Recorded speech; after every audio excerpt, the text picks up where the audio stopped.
ఈ వీడియోలో ఏంటంటే, ఒక చిన్న సైజు సూపర్ మార్కెట్ స్టార్ట్ జేసి, దాన్ని రన్ జేస్తే ఏ రకంగా ప్రాఫిట్స్ ఉంటాయి, ఏ రకంగా ఇన్వెస్ట్‌మెంట్ పెట్టాలి అనేది, ఎన్నాళ్ళ తర్వాత ప్రాఫిట్స్ వస్తాయనేది ఆల్రెడీ నేను ఇవి రన్ చేస్తున్న వాళ్ళతో మాట్లాడి వీడియో చేస్తున్నా. కాబట్టి ఒక్క 50 లైకులు అడుగుతున్నాను నేను అంతే. అంతకు మించి అడగట్లా. చాలా హ్యాపీ ఫీల్ అవుతా. ఒక 50 లైకులు ఇవ్వండి వీడియోకి. యూట్యూబ్ ఆ లైకుల వల్ల ఎక్కువ మంది చూపిస్తది వీడియోని. అదొకటి నా రిక్వెస్ట్. అయితే ఒక చిన్న సైజు సూపర్ మార్కెట్ పెట్టడానికి ఏ రకమైనటువంటి ఎక్విప్‌మెంట్ కావాలి, ఏ రకమైనటువంటి ఇన్వెస్ట్‌మెంట్‌ని మనం పెట్టాల్సుంటుంది, ఇవన్నీ చెప్తానిప్పుడు first. Baskets, barcode scanners, billing machine, ladders, chairs, customers సంబంధించి లగేజ్ పెట్టుకునేటువంటి ర్యాక్స్. అట్లాగే ఈ బిజినెస్ స్టార్ట్ చేయాలంటే ఒక 2-4 లక్షల వరకు పెట్టుకోవాల్సుంటుంది. మినిమమ్ అమౌంట్‌ని మనం షాప్ అడ్వాన్స్ ఇవ్వడానికి, దానికి మెటీరియల్ స్టోర్ చేయడానికి, basic level cheap and best ర్యాక్స్‌ని మనం దగ్గరుండి చేయించుకోవాలి. అట్లాగే మిగతా 3,00,000 మిగతా డబ్బులు మిగిలితే దాంట్లో దా ఒక 10,00,000 అంతకంటే ఎక్కువ నేను పెట్టగలను అనుకుంటే మాత్రం స్టోర్‌లో ఇంకా మంచి ఎక్విప్‌మెంట్‌ని మనం సెట్ చేసుకోవాలి. అట్లా కాదు చిన్నగానే మనం ఈ వీడియోలో మాట్లాడుకుందాం. సో, ఫస్ట్ స్టెప్ ఏంటంటే ఇది స్టార్ట్ చేయడానికి సూపర్ మార్కెట్ కావాల్సినటువంటి ప్రధానమైనవి నిత్యావసర సరుకులు, పప్పు దినుసులు, గ్రోసరీసు, ఫాస్ట్ మూవింగ్ కన్స్యూమర్ ప్రొడక్ట్స్ అంటాం. ఇలాంటి సబ్బులు, షాంపూలు, పేస్టులు ఇట్లాంటివి చాలా ఫాస్ట్‌గా మూవ్ అవుతుంటాయి. ఇందులో మళ్ళీ వివిధ రకాల కంపెనీలున్నాయి. ప్రధానంగా హిందుస్థాన్‌లో యూనిలివరు, ఐటీసీ, అమూలు, డాబరు, బ్రిటానియా, పతాంజలి ఇట్లాంటివి మనం చూస్తూ ఉంటాం. సో, ఈ ప్రొడక్ట్స్‌ని మనం గ్రోసరీ రిటైలర్స్‌కి వాళ్ళు సప్లై చేస్తారు. మనం ఆ కంపెనీస్ డైరెక్ట్‌గా మనం పర్చేజ్ చేసి తీసుకొచ్చి ప్రతి స్టేట్‌లో వేర్ హౌస్‌లు వాళ్ళు ఏర్పాటు చేసుకొని అక్కడి నుంచి డిస్ట్రిబ్యూటర్స్‌కి, అక్కడి నుంచి రిటైల్ షాప్స్‌కి ఇస్తూ ఉంటారు. లేదా సూపర్ మార్కెట్స్‌కి ఇస్తూ ఉంటారు. మనం డైరెక్ట్‌గా ఆ హోల్‌సేలర్‌ని గనక మనం వేర్ హౌస్ దగ్గర నుంచి కొనుక్కోగలిగితే చాలా తక్కువ ప్రైస్‌లో మన దగ్గరికొస్తాయి. సో, డిస్ట్రిబ్యూటర్ యొక్క కాంటాక్ట్ నంబర్స్ నడుస్తున్నటువంటి కిరాణా స్టోర్స్‌లో మనం సంపాదించొచ్చు.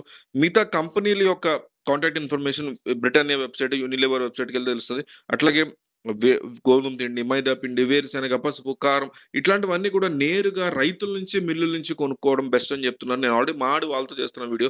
సో, తక్కువ ధరలో అక్కడి నుంచి కొనుగోలు చేసి వివిధ పరిణామాల్లో మనమే ఓన్‌గా ప్యాకింగ్ చేసుకొని ర్యాక్స్‌లో ఏర్పాటు చేసుకోవాలి. బ్రాండ్‌లు పక్కన పెట్టి.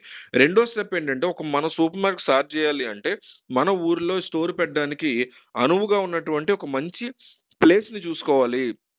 మంచి పాపులేటెడ్ ఏరియా అయితే మంచి సేల్స్ అనేవి వస్తాయి. ఎక్కువ లాభం సంపాదించొచ్చు. ఇప్పుడు థర్డ్ స్టెప్ వచ్చేసరికి మనం కొన్నటువంటి ఎక్విప్‌మెంట్‌ని మన స్టోర్‌లో అరేంజ్ చేసుకోవాలి. ఎగ్జాంపుల్ మనం కొన్నటువంటి ర్యాక్స్‌ని డిస్‌ప్లేలో అందంగా సెట్ చేసుకోవాలి. ఫోర్త్ స్టెప్ వచ్చేసరికి మనం కొన్నటువంటి ప్రొడక్ట్స్ అన్నీ కూడా జాగ్రత్తగా అరేంజ్ చేసుకోవాలి. వెంటనే మనం స్టార్ట్ చేసేయొచ్చు. అయితే దీనికి రిజిస్ట్రేషన్స్ అన్ని రకరకాలవన్నీ కూడా ఉంటాయి. అవి కూడా చెప్తా. సో, ఇందులో ఈ బిజినెస్ స్టార్ట్ చేయాలంటే పర్మిషన్‌లు తీసుకోవాలి, రిజిస్ట్రేషన్‌లు తీసుకోవాలి. సూపర్ మార్కెట్‌ని మొదలు పెట్టాలనేటువంటి ఆలోచన ఉంటే ఇండివిడ్యువల్ లేదా పార్ట్నర్‌షిప్ ఫర్మ్‌ని రిజిస్ట్రేషన్ చేయించుకోవాలి. మన పంచాయతీ లేదా నగరపాలక సంస్థకి సంబంధించి ఒక ట్రేడ్ లైసెన్స్ అనేది తీసుకోవాల్సి ఉంటుంది. తర్వాత జీఎస్టీ లైసెన్స్, ట్రేడ్ లైసెన్స్ ఇవన్నీ తీసుకోవాలి. జీఎస్టీ యొక్క రిజిస్ట్రేషన్ లేకపోతే అసలు ఈ ప్రొడక్ట్స్‌ని మనం అమ్మలేం. కాబట్టి ఫుడ్ సేఫ్టీ అథారిటీ ఇండియా ఎఫ్ఎస్ఏఐ వాళ్ళ యొక్క లైసెన్స్‌ని పొందాల్సి ఉంటుంది. ఇంకెవరైనా గనక ఇచ్చి ఉంటే స్థానిక లేబర్ డిపార్ట్మెంట్స్ రూల్స్ ప్రకారం అవసరమైతే లేబర్ లైసెన్స్ కూడా తీసుకోవాల్సి ఉంటుంది. అట్లాగే ఇందులో ప్రాఫిట్స్ ఏ రకంగా ఉంటాయి అనేది ఉంటుంది. అయితే కంపెనీ ప్రొడక్ట్స్, సేల్స్ దాన్ని బేస్ చేసి ఉంటాయి. బ్రాండెడ్ కంపెనీ యొక్క సేల్స్ మీద మీకు చాలా తక్కువ లిమిట్ ఉంటుంది మార్జిన్. కొత్త కంపెనీకి సంబంధించి మీరు కాన్సంట్రేషన్ చేస్తే ప్రొడక్ట్స్ చాలా బావుంటుంది. ఒక కంపెనీని మనం రన్ చేసి వాళ్ళది సేల్ చేస్తున్నామంటే 5-10% మనం మిగులుతాయి. సేల్స్ ఎంతగా మనం చేయగలిగితే అంతగా మార్జిన్ ఇస్తారు. దాంతో పాటు కమిషన్ కూడా ఇస్తారు. మార్కెటింగ్ అనేది కూడా చాలా ఇంపార్టెంట్ దీనికి.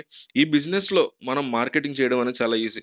మనం కొత్తగా స్టోర్ పెట్టండి. మన సరౌండింగ్‌లో ఒక 5-10 కిలోమీటర్‌లో పేపర్ పాంప్లెట్‌లు ప్రమోషన్ చేయించేస్తే చక్కగా మార్కెటింగ్ అనేది కూడా అయిపోతుంది. ఇంకా మనకి సేల్స్ కావాలంటే ప్రొడక్ట్స్ ఫ్రీగా హోమ్ డెలివరీ లాంటిది పెట్టుకుంటే కూడా చాలా ఎక్కువ మంది తీసుకునే అవకాశం ఉంది. నేను ఇదే అడుగుతున్నా. ఒక్క 50 లైకులు ఇవ్వండి. నాకు చాలా హ్యాపీ మీరిచ్చేటువంటి లైకుల వల్ల వీడియో ఎక్కువ మందికెళ్తది.